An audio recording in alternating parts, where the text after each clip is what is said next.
हैं श्री जड़ भरत की कथा। बड़े ध्यान से सुनेंगे तो इसमें आध्यात्मिक भी है, वेदांत भी मिलाया हुआ है। बड़ा ही आनंद आएगा। जीवन में अगर इस कथा को कोई जोड़ लेगा तो कल्याण भी होगा। श्री भरत जी महाराज अपने पिता ऋषभ देव के साक्षात प्रतिबिंब ही थे। आत्मा वयो जायते पुत्रः, यह श्रुति साक्षात भरत जी में झलक रही है। भारत देश की संज्ञा ही, भारत देश की संज्ञा ही इन्हीं के नाम से रखी गई है। इससे पूर्व हमारे भारत देश का नाम अजनाब था। अजनाब भरत की महानता के कारण ही हमारे देश का नाम भारतवर्ष रखा गया है। भारत शब्द का अर्थ क्या है? भारत शब्द का अर्थ है कि ज्ञान में जो रत रहता है उसको भारत कहते हैं। देखो, अन्य जो देश हैं,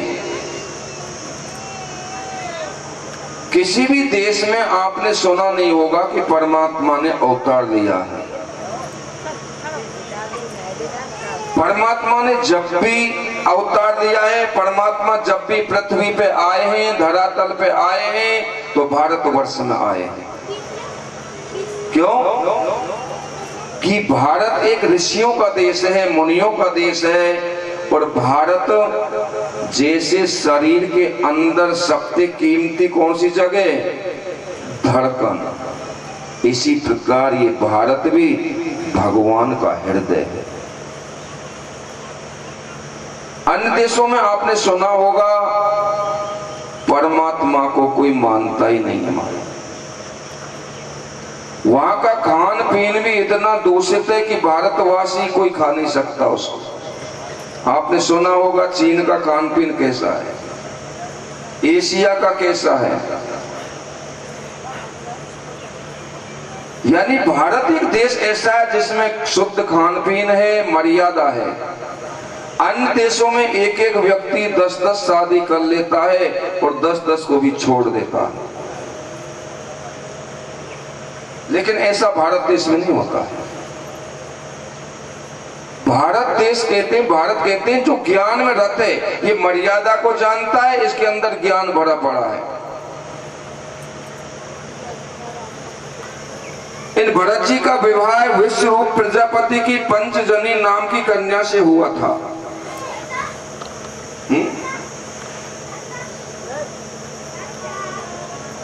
जड़ भरत निष्काम कर्म योगी थे। राज करते हुए भी इनका लक्ष्य संन्यास ही था। भरत जी यौवन काल में ही अपने पुत्रों को राज सौंपकर तपस्या के लिए चल पड़े।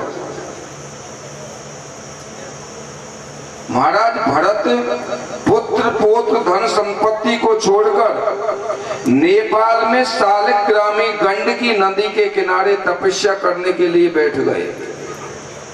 भक्ति भाव से भगवान की आराधना सेवा में संलग्न थे। मंत्र का जाप करते करते नेत्रों से अश्रुपात हो जाता था। मंत्र का जाप करते करते नेत्रों से अश्रुपात होता था। ये भजन का पहला लक्षण है। कौन सा? जो आप भजन करते हैं कि मम गुण गावत पुलक शरीरा, गदगद गिरा नैन बहनीरा। मन गदगद हो जाए, शरीर पुलकित हो जाए, ये भजन का पहला लक्षण है। इतना होने पर भी तपस्या में विघ्न आ गया। एक दिन सिंह की गर्जना से भयभीत होकर नदी के पार जाने के लिए एक मृगी ने छलांग लगाई। वह मृगी गर्भवती थी। छलांग लगाते समय उसका प्रसव हो गया। वह मृगी तो मर गई, मृग शावक नदी में बह चला। मृग शावक नदी में बह चला। बहते हुए बच्चे को देख करके जड़ भरत को दया आ गई और जल से बाहर ले आए। भरत जी कहने लगे ये मेरी शरण में आया है, इसको त्याग देना ठीक नहीं है। क्यों? शास्त्र कहता है कि शरणस्य परित्यागे महापातकम युगम भवेत्। जो शरण में आया है उसको त्यागना नहीं चाहिए। देखो दूसरे तरीके से बात समझ। शावक अपने सजातीय मृगों में मिलकर के चला गया, भग गया। हिरण का बच्चा जब कुटिया में नहीं आया तो जड़ भरत जी व्याकुल हो गए और कृपण व्यक्ति की तरह रोने लगे। नष्ट द्रवण इव कृपणः सा विरहे विहलो हृदय संतापस्तमे वानो सोचन किम मे कसमलम फलम।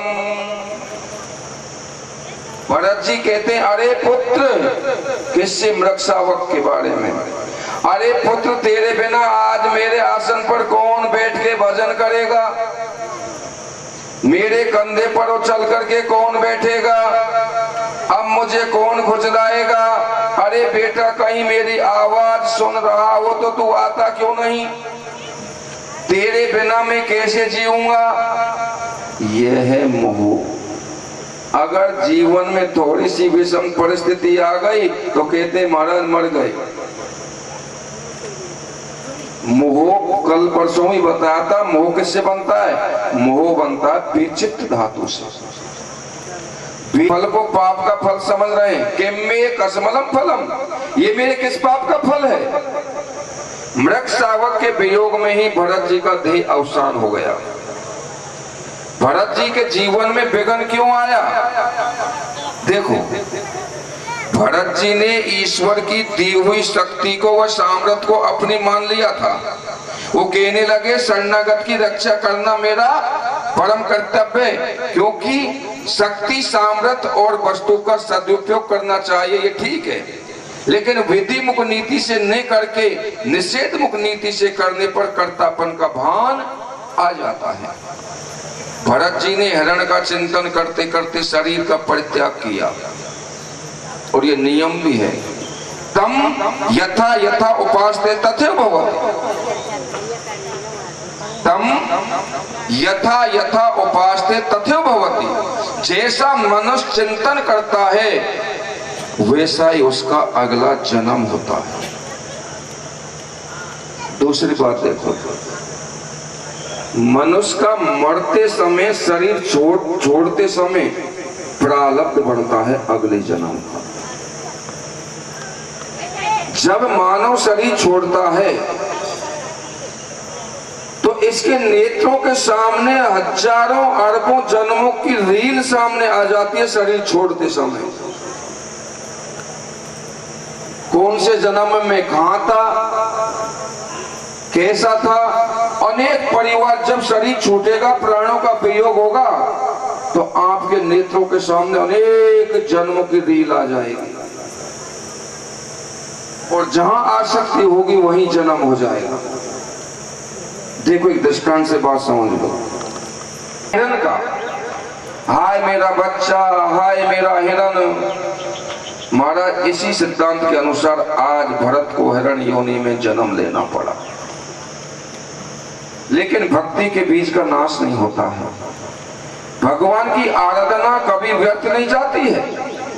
हिरण शरीर में भी विस्मृति नहीं हुई जड़ भरत की। विवेक वैराग जागृत रहे। उसने अनशन करके, यानी अन्न छोड़ करके, व्रत करके और शरीर का परित्याग कर दिया। उनका द्वितीय जन्म एक अंगिरा गोत्री ब्राह्मण के घर हुआ। जन्म की स्मृति होने के कारण किसी से संबंध नहीं जोड़ते जड़ भरत जी। अब क्यों? कि ये मोह मैंने करके देख लिया है। वे जानबूझकर मूर्ख बन गए। घर वाले ने छोड़ दिया उसे। ये दुनिया, ध्यान देना, ये दुनिया कमाऊ व्यक्ति को तो छोड़ना नहीं चाहती है। ये दुनिया कमाऊ व्यक्ति को छोड़ना नहीं चाहती है और नहीं कमाने वाले को पास में रखना भी नहीं चाहती है। आप महीना, 2 महीना, 6 महीना, 12 महीना बैठ जाओ, सब बच्चे झुकेंगे बाबा तीरथ के लिए, यात्रा के लिए जाओ दादा। आप आन गांव में तो चाहते तुम 10 दिन आम आइयो लौट, तुमको फोन नहीं करेंगे, तुम काम नहीं करेंगे जब तो, और काम के होंगे तो एक रात नहीं डटन ने फोन पे फोन मारा है। ये दुनिया कमाऊ व्यक्ति को छोड़ना नहीं चाहती और नहीं कमाने वाले को रखना नहीं चाहती है, ध्यान रखना। अगर कोई व्यक्ति आपसे प्यार करता है, अगर कोई व्यक्ति नाती है बेटा आपसे प्यार करता है, तो कहीं न कहीं उसका स्वार्थ जुड़ा हुआ है आपसे।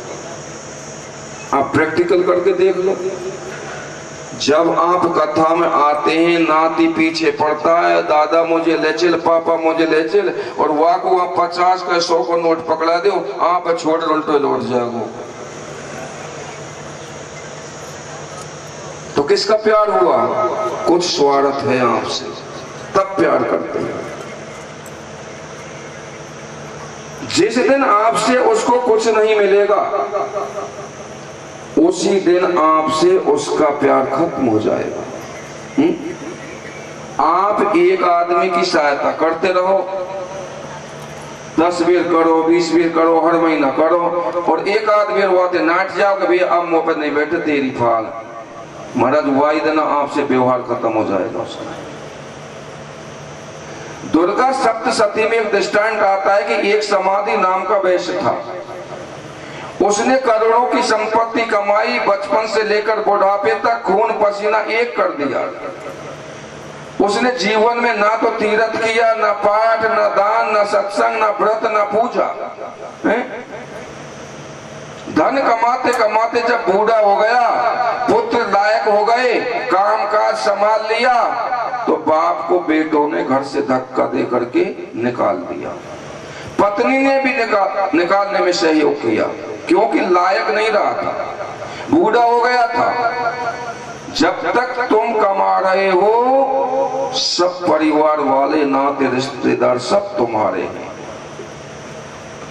स्वार्थ मीत इस दुनिया में जितने भी मित्र हैं, सब स्वार्थ को लेकर बने हैं। याज्ञवल्क्य अपनी पत्नी से कहते हैं, हे मैत्री,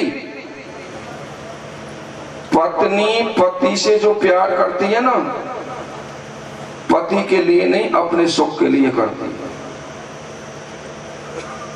अपने स्वार्थ के लिए करती है।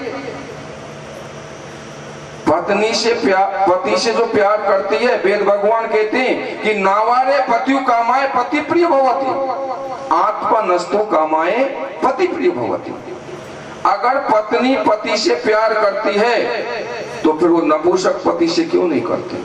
उसका प्यार होता उससे भी, नहीं कमाने वाले से भी प्यार होता। तो मालूम पड़ता है पति से प्यार पत्नी का है, लेकिन ऐसा नहीं देखा जाता। अगर पति से प्यार है तो अपने सुख के लिए। इसलिए भैयाओ, भागवतकार कहते हैं कि झूठे संसार के भुलावे में मत आना। प्यार करना है तो परमात्मा से। जड़ भरत मूर्ख बन गए, जब कमाऊंगा नहीं तो घर में कोई रखेगा नहीं। कोई बड़े विद्वान थे, बड़े ज्ञानी थे जड़ भरत जी। इनको 3 जन्म याद थे। पहला भरत, दूसरा मृग, और ब्राह्मण बने तीसरे जन्म में। लेकिन मूर्ख बन गए, जो पढ़ाया जाए उसे उल्टा ही बोलते थे। पवित्रता के नियम बताए, उन्हें उल्टा ही करें। पिताजी ने 4 महीने तक गायत्री मंत्र रटाया, याद तो कर लिया, लेकिन सुनाया नहीं, क्योंकि ये लोग मुझे मूर्ख समझकर घर से निकाल दे, ताकि मैं निश्चिंत होकर परमात्मा का चिंतन करूं। अब दुनिया से प्यार नहीं करूंगा, क्योंकि मृग से प्यार कर करके मैंने देख लिया है। मैं हरि को पाने के लिए घर से निकला था और पा लिया मृग को। आसक्ति खतरनाक नहीं है, नहीं, आसक्ति खतरनाक है, पदार्थ खतरनाक नहीं है। ये आप भली भांति समझ लो। पत्नी खतरनाक नहीं है, ना पुत्र खतरनाक है, ना धन खतरनाक है, ना घर खतरनाक है। खतरनाक है तो आसक्ति। और आसक्ति किससे होती है? अज्ञान से, बेसमझी से, बेकूफी से। अज्ञान को काट दो ज्ञान प्राप्त करके गुरुओं से। जब अंदर ज्ञान रहेगा तो आसक्ति नहीं रहेगी, और आसक्ति नहीं तो बंधन भी नहीं फिर। आसक्ति है तो बंधन है, आसक्ति ही पुनर्जन्म का कारण है। इसलिए आसक्ति छोड़ दो, परमात्मा को प्राप्त करना है। तो जड़ भरत उनके पिता के बाद घर से निकाल दिए। भाइयों ने कहा हम इसको रोटी नहीं देंगे। भाइयों ने कहा नहीं नहीं, घर से मत निकासो, इसको खेत की रखवाली के लिए कर दो। खेत की रखवाली के लिए नियुक्त कर दिया जड़ भरत को।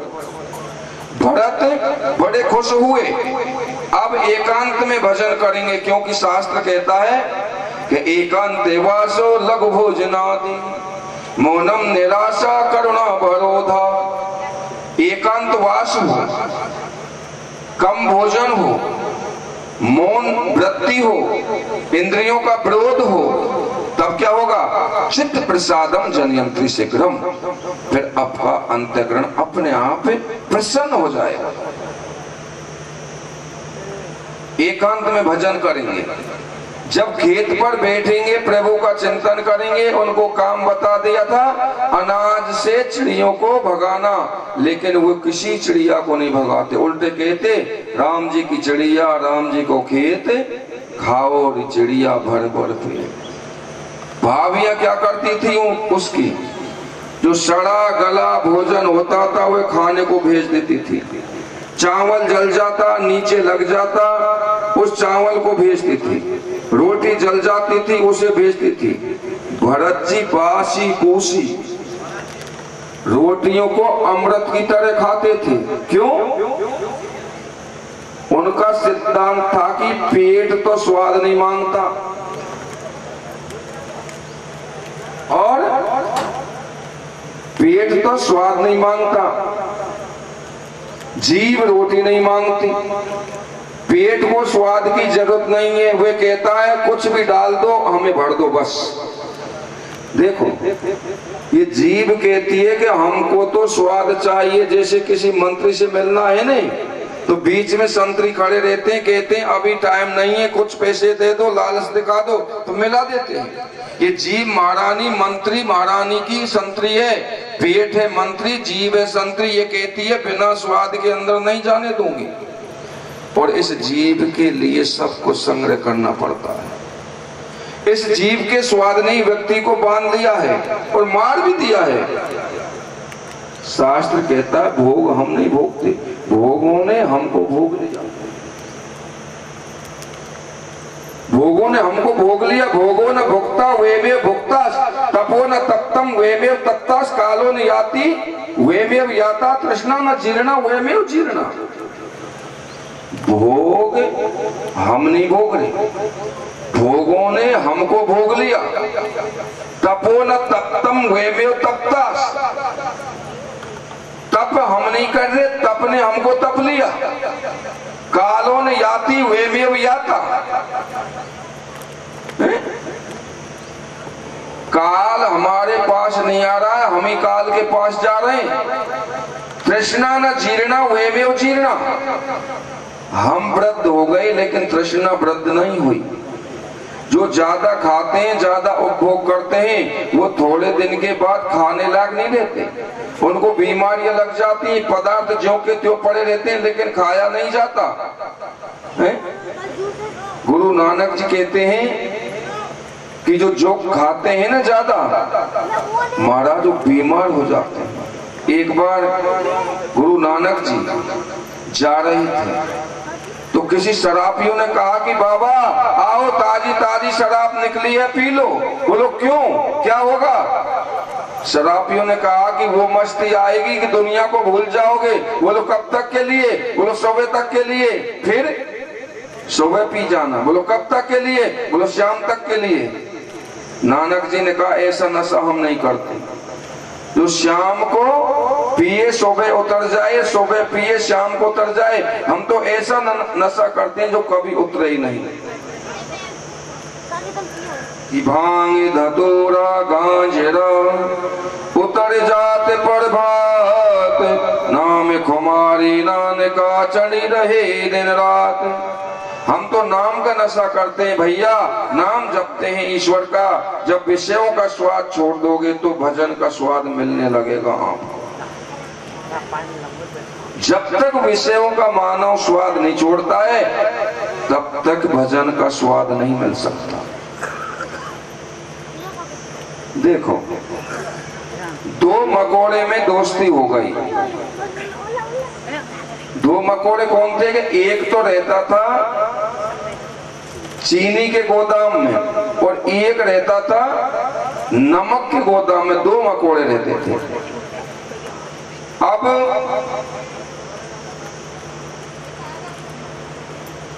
जो नमक की खान में जो मकोड़ा रहता था, वहां ने चीनी वाली खान में रहने वाले मकोड़े से कहा कि भैया कल हमारे यहाँ आना, कुछ नाश्ता पानी पाने के लिए पार्टी हमारे। अब चीनी खाने वाला मकोड़ा नमक खाने वाले के पास पहुंचा। नमक खाने वाले मकोड़े ने उसके लिए नमक की डड़ी रख दी। अब चीनी वाला जो चीनी खाए नित्य, वो नमक को कैसे खाए? नहीं खाया। उसने कहा भाई हमारे वहां पार्टी है, कल हमारे वहां आना था। दूसरे दिन जो नमक की खान में रहता था वो वहां चीनी खाने वाले मकोड़े के पास पहुंचा, लेकिन एक चतुराई लेकर के पहुंचा था। चीनी पड़ोसी उसने। अब चीनी खाई, जो नमक खाता था मकोड़ा, उसने चीनी खाई लेकिन उसने तारीफ नहीं करी। चीनी खाने वाले मकोड़े ने कहा कि जो नमक रोज खाता है, नमक की खान में रहता है, वो चीनी खाए तारीफ ना करे। ये बात समझ नहीं आई। उसने कहा मित्र सत्य सत्य बताओ, चीनी में कैसा स्वाद आया? बोलो मित्र कोई स्वाद नहीं आया मुझे तो चीनी में। ये बात हो नहीं सकती, स्वाद तो आना चाहिए चीनी मीठी